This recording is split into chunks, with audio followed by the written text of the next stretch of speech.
Only Mohamed Salah and Alexander Isak have more goal involvement since the start of December than Jacob Murphy. He was inspirational for Newcastle in their victory at Leicester yesterday, and in this video I'm going to examine why he's had such a great season and look at where the result has left Newcastle in the Champions League race. Let's get into it.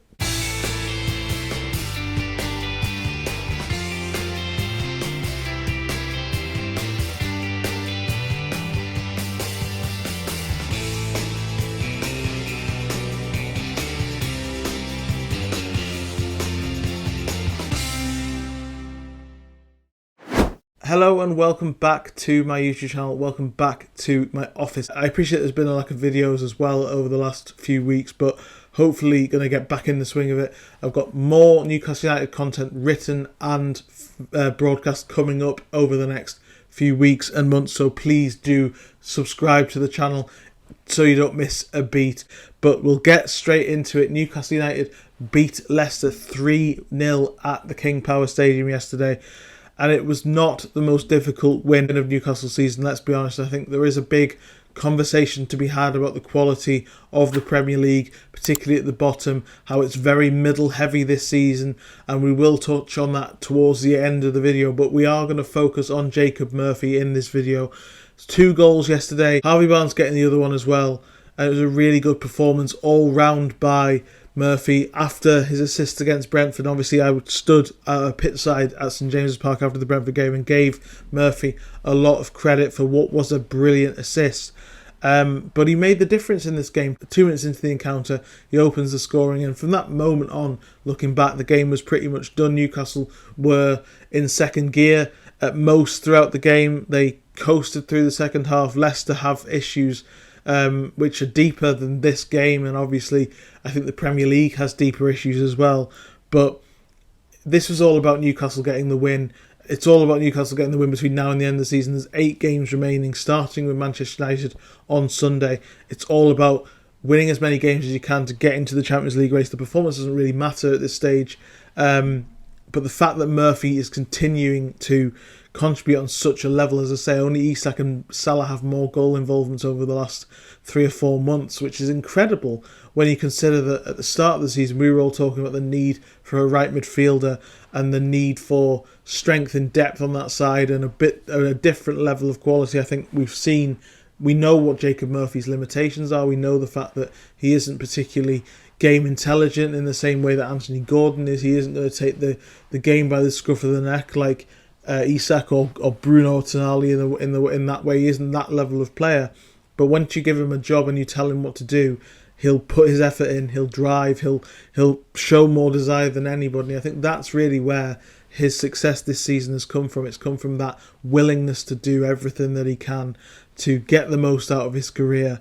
And given where he's come from, given the fact that he couldn't get a game under Steve Bruce at one point, he was very much, as I mentioned in my video the other day, a spare part for Eddie Howe when he inherited this squad. He's taken his game to a new level this season and really picked up from where Miguel Almiron left off a couple of years ago. He had a spell in the team where he was statistically very much involved, but I think Murphy's is better. I think Murphy has done more because he has been more consistent with it. There was a spell of 2 or 3 months where Miguel Almiron was scoring plenty of goals. This has been across the season where we've seen such an output from Murphy from the very start. He's not really shirked responsibility at any stage, and this is the type of player I think that makes Newcastle United so successful in this modern era. Yes, you can talk about Isak and Bruno and Tonali, and yeah, their quality is the most important thing, obviously, but they also have the attitude. But it's players who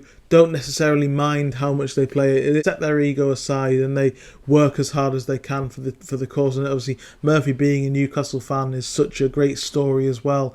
And that's what sort of really, I think, represented Eddie Howe's Newcastle more than anything else, is that ability to get the most out of those players. I've mentioned Miguel Almiron, we've talked about Sean Longstaff in the past, Dan Burn and Jacob Murphy, who you wouldn't obviously say are top quality players who have the ceiling that somebody like Isak does, for example, but they've contributed all the same because they've got the very zenith out of their career that they could possibly do. And that's credit to Eddie Howe, but also credit to Jacob Murphy as well. The fact that he was in the right place tactically, he's very, very good at understanding his role, whether it's just directly running with the ball, crossing for Isak as soon as he could. There was a point in the first half where he got the ball at a really, really tight angle, quite far on the touchline, away from the box, but his first thought was to try and get the ball into Isak. It didn't really work, but it just showed you his mindset to get the ball straight into Isak. Or if the ball's in around the right area, he's at the back post ready to pounce, and that's why he got the first goal. The second goal, if you watch it, when Fabian Schär is shaping to shoot, Jacob Murphy is shaping up to run through on goal, expecting the pass to come, and as soon as it hits the bar, he reacts, and he's there ahead of the Leicester defenders, showing more willing, showing more desire to score the goal and ultimately secure the win at that stage, I think, for Newcastle.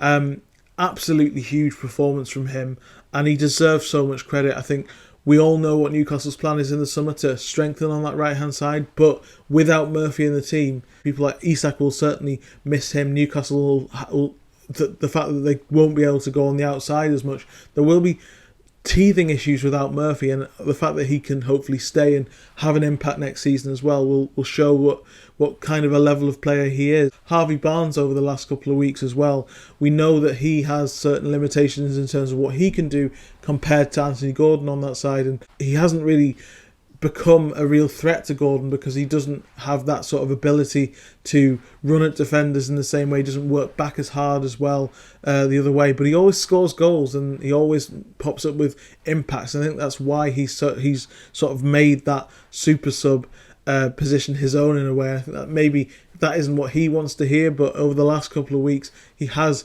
developed his defensive side, and it really has helped Newcastle and helped him have more of an impact on the first team picture in the last couple of weeks. And I think he'll start against Manchester United again, alongside Tino Livramento on that left hand side. We've just done the review podcast on True Faith as well. If you're a patron, go and check that out. But we talked about the left hand side and the fact that Botman's been injured. Obviously, Lewis Hall is out to the end of the season, and now Gordon is out for what feels like an indeterminate amount of time because of this bruising that he picked up with England. And we'll see where that develops, but I'm a lot less concerned about that left-hand side now than I was pre the cup final after West Ham, when Barnes wasn't tracking back and there was a system change to allow him to go into a 2 with Isak when Newcastle were in defensive mode, and Livramento not looking like he'd ever kicked a ball with his left foot at the London Stadium. It was really sort of nerve-wracking experience going into that cup final, thinking this is what we've got to deal with against Mohamed Salah, but Livramento was absolutely crucial, both in terms of marking Salah and going and pushing up against Jarrell Quansah and helping Newcastle press. And Harvey Barnes in the last couple of weeks has began to play more like a left winger and help cover that left-hand side at both high and low, rather than not tracking back as much. And I think that's a really, really impressive development from him. I think that's why we're seeing a little bit more of him playing quite well. I think he's really good against Brentford. I think he was extremely good and important yesterday back at the King Power Stadium as well. So a big win for Newcastle, and I think going into Manchester United they'll have a lot of confidence. I think they'll win that game. Then it's Crystal Palace at home before Aston Villa are away, and if they win at Villa away, those next 3 games could be really definitive for where they are and where they see themselves towards the end of the season. They're 13 points off 66, which in recent years has been more than needed to finish 5th, which will be Champions League football. So they're in a really great position with 8 games to go, but they have to keep this momentum going and build on this. Yesterday wasn't a great barometer in terms of deciding where Newcastle were. They didn't have to be great, and I think that's where we're going to talk about. Just touch upon this now. I think there's a real issue with the Premier League lower down. I think the gap between the Premier League and the Championship is getting bigger. We've seen Leicester, Ipswich and Southampton this season all fail to make any real sort of inroads on survival. Same as Luton, Burnley and Sheffield United last season. And I think it'll be the same next season, because Burnley and Sheffield United are likely to be in the picture to come up with Leeds, maybe Sunderland are in there as well. Middlesbrough and Coventry are currently in the playoffs. So I think that there's a real threat that this becomes a regular thing, and that you shouldn't be going to Premier League opposition away from home and having it as easy as Newcastle did. Yes, Leicester are in a position where their fate is obviously almost sealed. Their performance reflected that, But it's been like that all season. They've not been able to lay a glove on anybody in the same way that Sheffield United and Burnley struggled and Luton struggled last season. This is a more common thing that I think is a result of PSR. Leicester came up and had to sell Kane and Dewsbury Hall last summer. They haven't been able to replace him. They were hamstrung from the very start.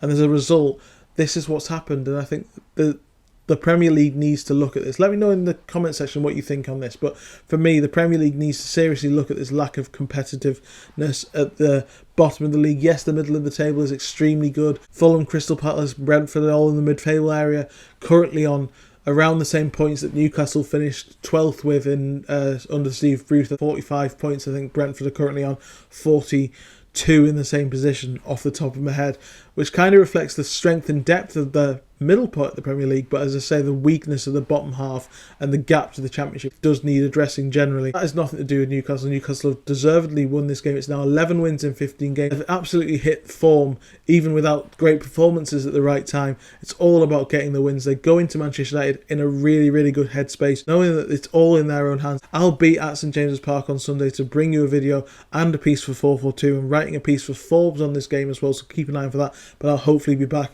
later this week with another video. Thanks so much for joining me. Like, share and subscribe as always, and I'll see you next time. Cheers.